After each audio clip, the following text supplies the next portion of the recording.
Il surgit de la forêt comme une tempête de crocs et de feu. Il ne prévient pas, il ne traque pas, il explose. D'un coup, les arbres se brisent, les rochers volent en éclats, la terre elle-même s'ouvre sous ses sabots. Sa venue est une vague de chaos, une déferlante de rage brute qui ne distingue ni allié, ni ennemi. Il n'est pas là pour manger, il n'est pas là pour survivre, il est là pour tout ravager. Son corps, titanesque, semble avoir été sculpté dans la fureur même des enfers. Une fourrure noire et luisante le recouvre, comme huilé par les cendres du monde. Des veines rougeoyantes, brûlantes, parcourent sa peau, palpitant comme si la lave coulait dans ses artères. Des plaques d'os transpercent sa chair à vif, formant une armure chaotique qui le rend presque invincible. Ses sabots, enflammés, ne foulent pas la terre, ils la brûlent.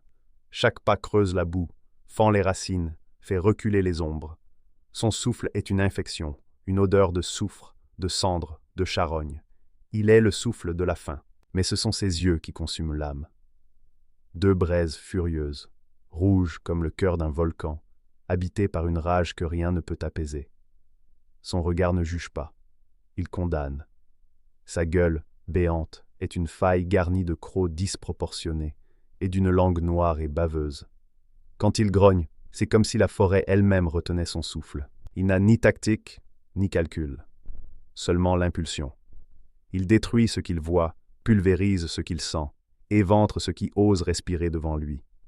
Sa présence tord la réalité. Les plantes pourrissent, les rivières noircissent, les animaux deviennent fous. Là où il passe, il ne reste que stérilité, feu et silence. Certains disent qu'il est né d'un pacte, d'autres qu'il est l'éveil d'une colère ancienne. Les druides le fuient, car même les plus anciens esprits végétaux ne peuvent l'arrêter. Les paladins tentent de l'affronter et disparaissent, réduits à des armures fondues dans la boue. Les cultistes rêvent de le dompter, pensant en faire un messager des enfers.